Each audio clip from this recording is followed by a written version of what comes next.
Das ist mittlerweile der 6. Post, den ich jetzt zu meinem Buch mache. Bei dem ersten Video, weiß ich noch, war ich in Travemünde auf dem Boot und hatte dich eingeladen, mit mir diese Reise zu machen, wie das Buch entstanden ist. In dem zweiten Video habe ich dir erzählt, wie schwierig es war, meinen Co-Autor davon zu überzeugen, dass wir gemeinsam über sein Leben und eben auch über meins schreiben. In dem dritten Video hatte ich dich eingeladen zu dem Story Structure Workshop von meiner Lektorin, wo ich eben nochmal gezeigt habe, wie wichtig es ist, eben ob in Romanen oder jeglichen Büchern oder selbst auch in Kurzgeschichten, die Struktur der Geschichte richtig aufzubauen. Und bei diesen ganzen Videos habe ich viele positive Rückmeldungen bekommen, aber natürlich auch ein paar kritische, die das Ganze hinterfragt haben. Zum Beispiel hat ein Bekannter gesagt, dass das ja eigentlich überhaupt nicht vergleichbar ist, ein Familienunternehmen, was man übernimmt, mit einer Gründung, die man neu startet. Klar, es ist die Idee, das Geschäftsmodell steht schon bei einem Familienunternehmen, was man erbt. Das Geld ist schon vorhanden. Das sind natürlich alles andere Voraussetzungen. Aber im Endeffekt ist der Markt wächst ständig, der Markt verändert sich ständig. Und ich glaube, auch jeder, der ein Familienunternehmen erbt und weiterführen möchte, muss sich immer wieder die Frage stellen, was muss ich verändern, damit das Familienunternehmen trotzdem weiterhin erfolgreich bleibt. Und deswegen finde ich, hat das schon sehr viel miteinander zu tun. In dem Buch habe ich meine ersten Gründungsjahre hinterfragt und mich gefragt, was ich denn eben anders hätte machen können, um erfolgreicher zu werden.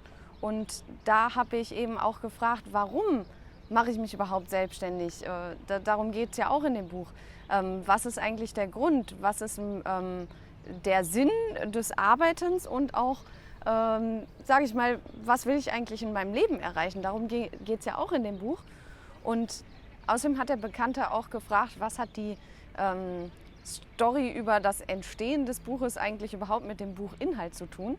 Und da finde ich, ist sehr viel, was zusammenhängt. Nämlich, ich möchte dich auch animieren, dadurch, dass ich dir erzähle, wo und wie das Buch entstanden ist, für dich selber einfach mal Schreiborte ausfindig zu machen, die das einfach mal anders machen zu arbeiten, dass du nicht immer an dem gleichen Ort sitzt zum Arbeiten. Denn die verschiedenen Schreiborte, das ist eigentlich etwas, womit ich mir eigentlich einen ganz großen Traum erfüllt habe. Denn ich saß schon immer total gerne in Cafés, ich liebe es zu verreisen und mit dem Schreiben kann ich das eben.